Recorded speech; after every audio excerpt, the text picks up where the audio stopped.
Mexico के इंतहाई secure jail में चक्कर लगाता हुआ ये शख्स कोई आम आदमी नहीं बल्कि दुनिया का सबसे बड़ा और सबसे खतरनाक ड्रग स्मगलर एल चैपो है। इसके सेल में खास सीसीटीवी कैमरास लगाए गए हैं जिनकी मदद से 24 घंटे इस पर नजर रखी जाती है। इसके सेल में ना कोई रोशनदान है और ना ही कोई खिड़की, सिर्फ कोने में एक शावर एरिया बना हुआ है। मजे की बात यह कि इतनी सिक्योरिटी और नजर रखने के बावजूद भी एल चैपो चलते चलते शावर एरिया की तरफ जाता है और फिर दोबारा सिक्योरिटी स्टाफ को नजर नहीं आता। आधे घंटे के बाद जब उनको शक हुआ तो वो सेल के अंदर गए, लेकिन दुनिया का सबसे बड़ा ड्रग स्मगलर भाग चुका था। आखिर वो कहां से और कैसे भागा, आइए एल चैपो की जिंदगी और उसकी एस्केप। 1957 में मेक्सिको के एक छोटे से टाउन बादिरा ग्वातो में पैदा होने वाले एल चैपो का असल नाम ऑकीन गुज़मैन है, लेकिन बाद में उसने खुद को एल चैपो का नाम दे दिया। उसकी ड्रग ट्रेडिंग की आदत उसको विरासत में मिली थी। उसका बाप, जो खुद भी एक छोटा मोटा ड्रग डीलर था, उसने छोटी एज में ही एल चैपो को घर से निकाल दिया था। एल चैपो के पास गुजारा करने के लिए कोई रोजगार नहीं था और ढूंढने पर भी जब उसे कुछ नहीं मिला तो उसने भी ड्रग्स बेचना शुरू कर दी। सिर्फ 15 साल की एज में ही उसने खुद ड्रग्स उगाना शुरू कर दी। वो अपने लिए कोई सुनसान एरिया चूज करता और वहां पर मैरिजुआना उगाने लगता। आहिस्ता आहिस्ता उसकी ड्रग ट्रेडिंग इतनी बढ़ने लगी कि मेक्सिको के बड़े ड्रग डीलर्स उसको अपने गैंग में लेना चाहते थे। 1970s की दहाई में उसने एल गुएरो पाल्मा नामी एक ड्रग ट्रेडिंग गैंग को ज्वाइन कर लिया। इस गैंग में वो ड्रग की स्मगलिंग की निगरानी किया करता था और वो अपने काम में इतना सख्त था कि जब भी कोई डिलीवरी लेट होती या जरा सी भी गलती होती तो वो डीलर को मार देता था। 1980s में उसने उस वक्त के सबसे मशहूर ड्रग डीलर एल पड्रिनो गयार्डो के गैंग को ज्वाइन कर लिया। ये गैंग मेक्सिको में ड्रग ट्रेडिंग का सबसे बड़ा गैंग था।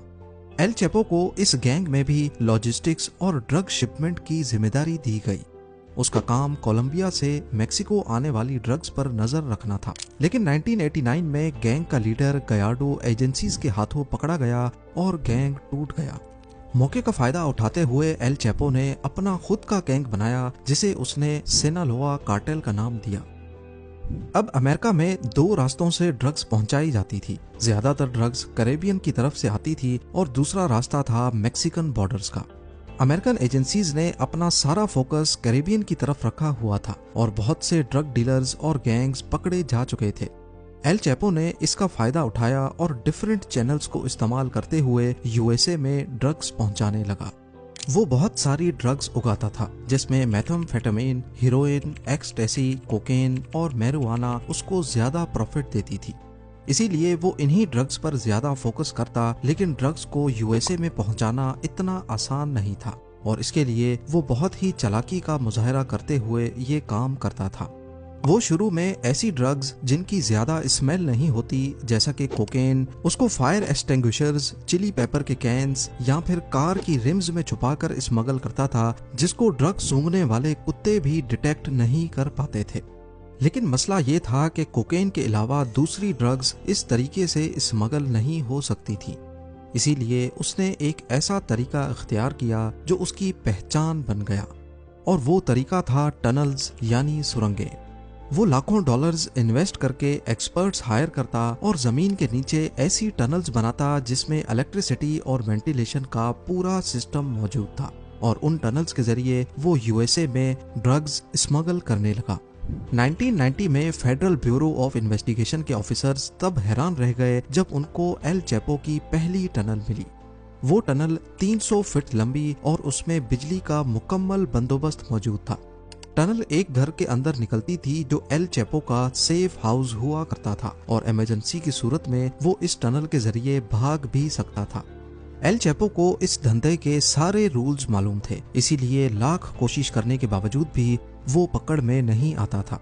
नवंबर 2010 में ओटे मेसा में एक और टनल मिली जिसमें ऐसी ही फैसिलिटीज मौजूद थी, लेकिन इसके अलावा जमीन पर रेल सिस्टम भी नस्ब था जिससे कंस्ट्रक्शन के दौरान मलबा और बाद में ड्रग्स ट्रांसपोर्ट की जाती थी। 2012 में टिजुआना, 2013 में फिर से ओटे मेसा में और भी टनल्स मिली।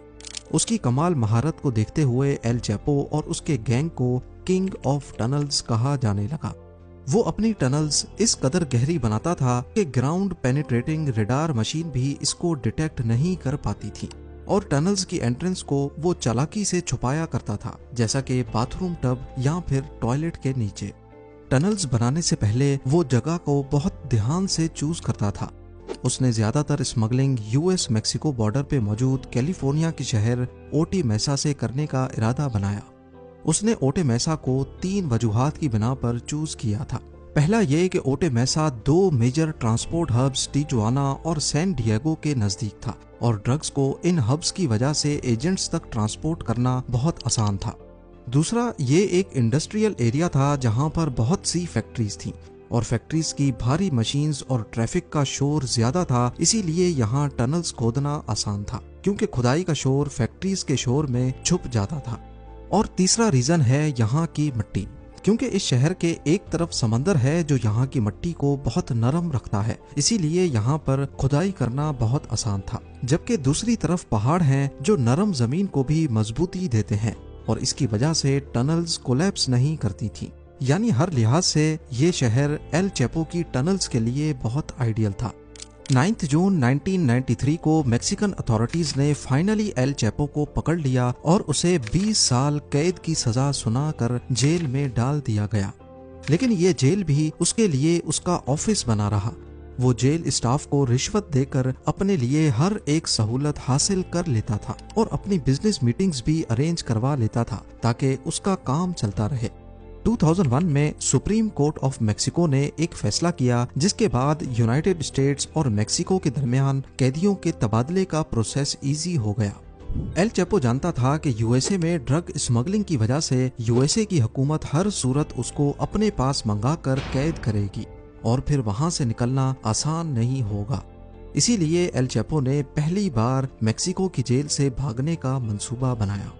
उसने जेल गार्ड्स को $25 लाख की रिश्वत दी और लॉन्ड्री बास्केट में बैठकर जेल से भाग निकला। अगले 13 सालों तक उसने फिर से अपनी टनल्स, ड्रग ट्रेड और दूसरे क्राइम्स की वजह से बगैर पकड़े यूएसए और मेक्सिको की सरकार की नाक में दम किए रखा। लेकिन 13 साल की मेहनत के बाद मैक्सिकन एजेंसीज को उसकी एग्जैक्ट लोकेशन पता चल गई और उसके घर पर रेड कर दी गई। अब की बार भी उसने अपने भागने का बंदोबस्त कर रखा था। वो बाथरूम में बाथ टब के नीचे एक सीक्रेट टनल में घुस गया, लेकिन अथॉरिटीज ने उसको ज्यादा दूर नहीं जाने दिया, और फाइनली वो एक बार फिर से पकड़ा गया। अब उसे मेक्सिको की सबसे महफूज जेल एल्टीप्लानो मैक्सिमम सिक्योरिटी प्रिजन में भेज दिया गया और उस पर खसूसी नजर रखी जाने लगी। लेकिन सिर्फ 1 साल के बाद 11 जुलाई 2015 को जब वो अपने सेल में टहल रहा था, तो रात को 8:50 पे उसको आखिरी बार शावर एरिया के पास देखा गया। उसके सेल में सिर्फ शावर एरिया ही था जो कैमरा की आंख से छुपा हुआ था। करीब आधे घंटे के बाद जब वो कैमरा पे नहीं देखा गया, तो सेल का मुआयना करने के लिए लॉकअप खोला गया। जब तक गार्ड्स अंदर गए तब तक एल चैपो जा चुका था। उसने बड़ी चालाकी से शावर एरिया के गटर को बड़ा करके एक टनल खोदी जो नीचे एक बड़ी टनल के साथ कनेक्टेड थी। ये टनल 1.5 किलोमीटर दूर एक करीबी कंस्ट्रक्शन साइट तक खुलती थी। जमीन से 33 फुट नीचे और 5 फुट 7 इंच चौड़ी ये टनल इतनी बड़ी थी कि इसमें से आसानी से इंसान गुजर सकता था। लेकिन इस बार उसकी आज़ादी ज्यादा लंबी नहीं थी। 8 जनवरी 2016 को लॉस मोचिस में मैक्सिकन मरीन्स ने उसके सेफ हाउस पर फिर से हमला किया और शदीद मुज़ाहमत के बाद वो एक बार फिर से पकड़ा गया। इस बार अमेरिकन सरकार ज्यादा रिस्क नहीं लेना चाहती थी, इसीलिए 2017 में एल चैपो को मैक्सिकन सरकार ने यूएसए के हवाले कर दिया, जहां वो सुपर मैक्स प्रिजन कोलोराडो में अपनी उम्र कैद की सजा काट रहा है। लेकिन हकीकत ये है कि जितनी भी सिक्योरिटी हो, अमेरिकन सरकार को ये डर ही रहता है कि कहीं एल चैपो दोबारा से ना भाग जाए। लोगों के प्यार भरे कमेंट्स का बेहद शुक्रिया। मिलते हैं अगली शानदार वीडियो में।